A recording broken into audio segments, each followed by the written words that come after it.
Hello friends, this is Sarvajit Das. So as some of you may know that I have on my YouTube channel named as Science Discussion and Practice, and I had also uploaded two videos in the past. I know that the time gap between the two videos and the time gap between the last video uploaded and the recent video is quite long. But from now, I'll try to upload videos frequently. So basically, I'll try to cover the recent research trends and the discoveries in the field of earth science. Hope you will like it. And the name of the channel has also changed to Trends in Geology from Science Discussion and Practice. Um, basically, I'll try to cover up all these videos in Hindi and English. That means I'll use both Hindi and English in the same video. So let's start our first video. It is time travel with zircon. सो जो time travel with Zircon means हम लोगों को पता है कि Zircon को हम लोग नॉर्मली यूज़ करते हैं डेटिंग मेथड के लिए। तो उसके अलावा जिरकॉन को और कौन से साइंटिफिक इंटरप्रिटेशन के लिए हम लोग यूज़ कर सकते हैं वो हम लोग नॉर्मली डिस्कशन करेंगे। सो उसका जो अगर शॉर्ट ओवरव्यू हम लोग देखेंगे तो नॉर्मली जिरकॉन और मेल्ट वाले सिस्टम में जो आर का बिहेवियर रहता है वो कैसे रहता है। देन जिरकॉन का जो बिहेवियर होता है वो सबडक्शन वाले रॉक में या सबडक्शन जोन में कैसे रहता है। देन जिरकॉन माउंटेन बेल्ट में थर्मल हिस्ट्री दैट मीन्स कितने स्टेज ऑफ मेटामॉर्फिज्म है वो कैसे रिकॉर्ड करता है और उससे हम लोग क्या इन्फर कर सकते हैं वो नॉर्मली हम लोग डिस्कशन करेंगे। So first thing, Zircon is the time traveller. हाँ, हम लोग को पता है कि नॉर्मली जिरकॉन को हम लोग डेटिंग मेथड के लिए यूज़ करते हैं कि हम लोग प्रेजेंट में हैं और पास्ट में कौन से टाइम में ये जो एक्टिविटी हुआ है वो अकर हो रहा है, तो हम लोग उसको जिरकॉन के डेटिंग के थ्रू हम लोग जान सकते हैं। What else it can do, मतलब इसके अलावा जिरकॉन को हम और कौन से साइंटिफिक इंटरप्रिटेशन में यूज़ कर सकते हैं। जैसे कि एक फेमस थर्मोमीटर है जिसमें जिरकॉन में जो ट्रेस एलिमेंट होता है जो टाइटेनियम रहता है उसका जो अमाउंट से या उससे हम लोग ये बता सकते हैं कि जो रॉक जो क्रिस्टलाइजेशन हुआ है उसका क्रिस्टलाइजिंग टेम्परेचर क्या है। ये एक फेमस थर्मोमीटर है। देन ये है कि सबको हम लोगों को पता है कि जो सबसे ओल्डेस्ट वाला जो मिनरल है वो जिरकॉन ही है और मिला था हम लोगों को जैकिल सैंडस्टोन ऑस्ट्रेलिया से। लेकिन जो उसका मेन ओरिजिनल जो होस्ट रॉक है उसके बारे में हम लोगों को पता नहीं, क्योंकि हम लोगों को मिला था सैंडस्टोन में लेकिन सैंडस्टोन उसका ओरिजिनल होस्ट रॉक नहीं है। सो जब उसके आरी पैटर्न को टेस्ट किया गया और तो जिरकॉन के आरी पैटर्न से जब ये करने की कोशिश किया गया कि जो उसका होस्ट रॉक है उसका कॉम्पोजिशन क्या हो सकता है जिसको हम नॉर्मली रिकैल्कुलेशन बोलते हैं, तो पता चला कि जो इनिशियल जो क्रस्ट है वो फेल्सिक भी हो सकता है, क्योंकि 4.4 या 4.5 में जो टेम्परेचर ग्रेडियंट बहुत ज़्यादा हाई था तो उस टाइम में एक फेल्सिक क्रस्ट को एग्जिस्ट करना ये लगभग इम्पॉसिबल था, जो कि हम लोग जो कि साइंटिस्ट सोचते हैं। लेकिन जब जिरकॉन का ये किया गया आरी से मेल्ट का कॉम्पोजिशन कैलकुलेट किया गया तब पता चला कि उस टाइम भी फेल्सिक क्रस्ट प्रेजेंट हो सकता है 4.4 बिलियन ईयर में। सो ये जो डायग्राम है या जो फिगर है ये वही जिरकॉन का है जो जैकिल सैंडस्टोन से रिकवर किया गया है। तो ओके, तो मेनली ये है कि बस उसके जो आरी कंटेंट से नहीं बल्कि जो जिरकॉन का जब आइसोटोप का स्टडी किया गया तो ये पता चला कि जो इसमें ऑक्सीजन 18 बाई ऑक्सीजन जो 16 का जो रेशियो है वो इन जनरल हाई है। दैट मीन्स जो ऑक्सीजन 18 है, मतलब जो हेवी वाला जो आइसोटोप है वो ये जिरकॉन में बहुत ज़्यादा अमाउंट के हैं, जो कि रिसेंटली जो एसिडिक क्रस्ट या जो ग्रेनिटेड वाले जो रॉक फॉर्मेशन हो रहे हैं उसी के साथ कोरिलेट अगर करेंगे तो सेम टाइप ऑफ रेशियो आपको मिलेगा। तो इससे ये भी पता चला कि उस टाइम जो क्रस्ट प्रेजेंट था वो कोई फेल्सिक या एसिडिक टाइप ऑफ क्रस्ट भी हो सकता है। देन जो चीज़ हम लोग ये वाले चैप्टर में डिस्कशन करेंगे वो है कि जो रेयर अर्थ एलिमेंट रहता है, कि रेयर अर्थ एलिमेंट आप सबको पता होगा कि जो 57 से 71 एटॉमिक नंबर अगर हम लोग पीरियोडिक टेबल में देखेंगे, जिसको हम इन जनरल लैंथेनॉइड्स बोलते हैं, तो उसको हम बोलते हैं कि रेयर अर्थ एलिमेंट बोलते हैं। और पार्टीशन कोफिशिएंट होता क्या है कि जैसे कि अगर पार्टीशन कोफिशिएंट जो है कि हम लोग उसको डी अगर लेते हैं, तो कोई भी एलिमेंट हो गया, एक्स एलिमेंट के लिए अगर हम पार्टीशन कोफिशिएंट निकालने की कोशिश करेंगे तो क्या आता है, D x is equal to concentration of that particular element x in zircon and concentration of that particular element x in the parent melt. Parent melt means जिस मेल्ट से ये zircon का फ्रैक्शनेशन हुआ है, ठीक है। तो हम लोगों को ये पता है कि जब हम लोग लैंथेनम से लुटेशियम हम लोग जाते हैं, तो एक जो फेमस ये रहता है कि लैंथेनाइड कॉन्ट्रैक्शन। दैट मीन्स जैसे जैसे हम लोग एटॉमिक नंबर को इंक्रीज करते जाते हैं, तो वो जो आयनिक रेडियस रहता है वो क्या करता है कि डिक्रीज करता है, ठीक है। तो होता क्या है कि जो जिरकोनियम जो होता है, जिरकोनियम +4 जो रहता है, उसका जो आयनिक रेडियस होता है वो इन जनरल HRE के साथ ही मिलता जुलता है। That means similar kind of ionic radius. तो okay, ionic radius and lanthanide contraction plays the key role, कि जिसका आयनिक रेडियस जिरकोनियम के साथ मैच करेगा, तो वही एलिमेंट नॉर्मली जिरकोनियम को रिप्लेस करेगा जिरकोन में, ठीक है। तो ये देखा गया कि जो HRE है उसका जो नॉर्मल जो आयनिक रेडियस है वो जिरकोनियम के साथ मिलता जुलता है या similar kind of value show करता है। सो नॉर्मली HRE ज़्यादा प्रिफरेबल है जिरकोन के स्ट्रक्चर में रिलेटिव टू LRE।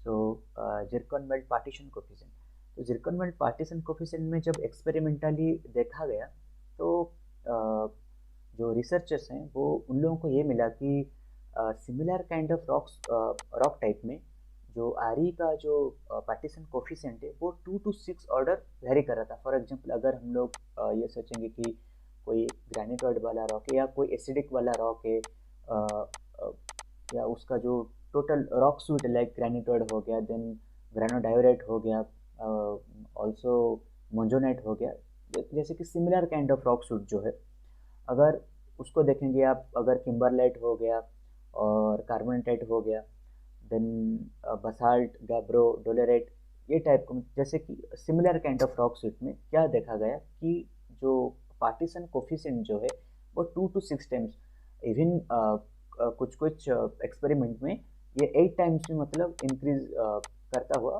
पाया गया। सो क्योंकि इसका जो पार्टीशन कोफिशिएंट का value similar kind of rock में बहुत ज़्यादा वेरिएशन कर रहा था, तो पर्टिकुलर जो जिरकॉन के केमिस्ट्री से उसका होस्ट मेल्ट का कॉम्पोजिशन कैलकुलेट करना एक टेडियस जॉब था, क्योंकि जो एरर परसेंटेज जो है वो बहुत ज़्यादा आने के चांसेस थे। अगर मैं बताना चाहूँगा कि पेरेंट मेल्ट का कॉम्पोजिशन हम कैसे कैलकुलेट करेंगे, क्योंकि हम लोग के पास डी का वैल्यू है, और जिस हमको पता है कि डी का जो एक्स एलिमेंट के लिए डी का जो वैल्यू है, एक्स का concentration in zircon and X का concentration in melt. So X element, each element के लिए हम लोगों का अगर पार्टीशन कोफिशिएंट का वैल्यू पता होगा, देन हम लोग इजीली मेल्ट का जो कॉन्सेंट्रेशन है वो कैलकुलेट कर सकते हैं कि मेल्ट में कितना कॉन्सेंट्रेशन है पर्टिकुलर एलिमेंट। सो कॉन्सेंट्रेशन जो है एलिमेंट मेल्ट में क्या होगा कि x का जो concentration in Zircon divided by dx, तो इससे हम लोग बता सकते हैं कि जो ओरिजिनल मेल्ट का कॉम्पोजिशन क्या था। लेकिन क्या है कि हाँ, जैसे कि हम लोग अभी डिस्कशन किए, वो एक एरोनियस टाइप ऑफ जॉब हो सकता है, तो उसमें एरर का जो परसेंटेज है वो बहुत ज़्यादा आने के चांसेस है। लेकिन कुछ कुछ जो खूबियाँ हैं जिरकॉन में, फॉर एग्जांपल जैसे सेजियम जो रहता है वो नॉर्मली 2 आयनिक स्टेट में रहता है, एक होता है +4 और एक होता है +3। सो जो हायर वाला जो ऑक्सीडाइजिंग स्टेट है वो +4 है, और नॉर्मली +4 ही क्या रहता है कि जो जिरकोनियम है उसको इजीली सब्स्टिट्यूट कर पाता है, क्योंकि अगर देखेंगे कि जिरकोनियम का जो चार्ज है वो +4 है, सेजियम का जो चार्ज है वो भी +4 है, तो इधर हम लोगों को कोई लेफ्ट एंड राइट साइड में कुछ चार्ज बैलेंस नहीं करना पड़ता, एक्स्ट्रा चार्ज बैलेंस नहीं करना पड़ता। लेकिन जब हम लोग ये देखते हैं कि जिरकोनियम +4 है और इसको हम अगर रिप्लेस करेंगे एक सेजियम +3 के द्वारा, तो क्या करना पड़ता है कि राइट साइड में आपको एक कोई अदर कोई एलिमेंट के साथ इसको हम लोगों को चार्ज बैलेंस करना पड़ता है, सॉरी चार्ज बैलेंस करना पड़ता है। सो क्या होता है कि ये जो सेजियम जो रहता है तो उसका जो दो आयनिक स्टेट रहता है, तो क्या होता है कि दोनों ionic state different different type of oxidizing condition को शो करते हैं। जैसे कि जो सेजियम +4 हो गया वो नॉर्मली ज़्यादा ऑक्सीडाइजिंग कंडीशन में प्रेफरेबल है, और जो +3 हो गया वो ज़्यादा नॉर्मली जो रिड्यूसिंग वाले कंडीशन के लिए ज़्यादा प्रेफरेबल है। तो अगर हम लोगों को जिरकॉन में सेजियम+4 और सेजियम+3 का अगर रेशियो पता चल जाएगा, देन हम लोग इजीली बोल सकते हैं कि जो रॉक का फॉर्मेशन हुआ है वो कोई ऑक्सीडाइजिंग कंडीशन में फॉर्मेशन हो या कोई रिड्यूस्ड वाले कंडीशन में फॉर्मेशन हुआ है। और ये कि forward modelling is a more useful way for characterisation of the source rock. That means जो जिरकॉन रहता है वो ग्रेनाइट में हो गया, देन बसाल्ट वाले में हो गया, देन किम्बरलाइट में हो गया, उसका जो कॉम्पोजिशन है वो हर एक रॉक में डिफरेंट डिफरेंट आता है ड्रास्टिकली, वो कुछ कुछ कॉम्पोजिशन उसमें वेरी करता है। तो उससे हम लोग बता सकते हैं कि ये जो जिरकॉन जो है वो कौन से रॉक टाइप से आया है। तो ये एक जनरलाइज्ड जो है ट्री डायग्राम है। फर्स्ट हम लोग इसको लुटेशियम की वैल्यू को लेते हैं, देन अगर लेस देन 20.71 हुआ देन हम लोग हफ्नियम के बारे में जाते, हफ्नियम के कॉन्सेंट्रेशन देखते हैं। देन हफ्नियम में फिर से देखते हैं कि अगर ये ग्रेटर देन 0.62 फिर से हम लुटेशियम के वैल्यू को जाते हैं। देन लुटेशियम के वैल्यू अगर लेस देन 2.71 हुआ देन हम लोग बोलते हैं कि किम्बरलाइट, और अगर ग्रेटर देन 2.71 हुआ देन हम लोग बोलते हैं कि कार्बोनेटेड। और इधर ऊपर ये तो 0.62 से ग्रेटर था और 0.62 अगर लेस होगा देन हम लोग इसको बोलेंगे कि ये साइनेट है, ठीक है। उसी टाइप का अगर जो ग्रेटर देन 2.71 है फिर से हम लोग लुटेशियम के पास जाएंगे, और लुटेशियम को फिर से दो पार्ट में डिवाइड किया गया कि लेस देन 601 और ग्रेटर देन 601। सो अगर ग्रेटर देन 601 रहेगा तो आपका ये है कि नेफिलिन सियानेट, और अगर फिर लेस देन 601 फिर से हम लोग हैफनियम के पास जाएंगे। तो हैफनियम को फिर से दो पार्ट में डिवाइड करेंगे, एक है लेस देन 0.8 और एक है ग्रेटर देन 0.8। अगर लेस देन 0.8 है देन हम लोग ये बोल सकते हैं कि वो बसाल्ट है। अगर अगर जैसे ग्रेटर देन 0.8 है देन हम लोग इट्रियम के पास जाएंगे, और फिर से इट्रियम को डिवाइड करेंगे कि लेस देन 4433 और ग्रेटर देन 4433। अगर लेस देन 443 है देन फिर से हम लोग जाएंगे यूरेनियम के पास जाएंगे। अगर यूरेनियम आपका ग्रेटर देन 1149 है देन आपका वो ग्रेनिटेड है, और अगर लेस देन 1149 है देन हम लोग इसको साइनेट टाइप ऑफ बोल सकते हैं, ठीक है। फिर से इट्रियम का जो है वो लेस देन 4433, फिर से हम लोग हैफनियम के पास जाएंगे। हैफनियम को फिर से डिवाइड करेंगे लेस देन 1.015 और ग्रेटर देन 1.015। अगर लेस देन 1.015 है देन इट्स डोलेरेट, और अगर ग्रेटर देन 1.015 फिर से हम लोग वाई के पास जाएंगे। तो और वाई में वो लेस हो या ग्रेटर हो दोनों को हम लोग नॉर्मली ग्रेनिटेड वाले जो कैटेगरी है उसमें रखेंगे। तो इधर ग्रेनिटेड है और इधर भी ग्रेनिटेड है, दो ग्रेनिटेड है, तीन ग्रेनिटेड है। तो डिफरेंस क्या है, जो ये जो ऊपर वाला जो ग्रेनिटेड है उसका जो SiO2 का जो वेट परसेंटेज जो रहता है वो इन जनरल ग्रेटर देन 75 रहता है। और इधर हम देख रहे हैं कि जो YB का जो कॉन्सेंट्रेशन है एक में आ रहा है आपका लेस देन 501, एक में आ रहा है आपका ग्रेटर देन 501। जो ग्रेटर देन 501 रहता है वो उसमें SiO2 का जो वेट परसेंटेज रहता है वो 65 से 75 वेट परसेंटेज रहता है। और ये जो लेस देन 501 रहता है उसका जो SiO2 का जो वेट परसेंटेज रहता है वो इन जनरल लेस देन 65 के आसपास रहता है। सो ये वेलोसोवा एट ऑल 2002 के पेपर से ये रेफर किया गया।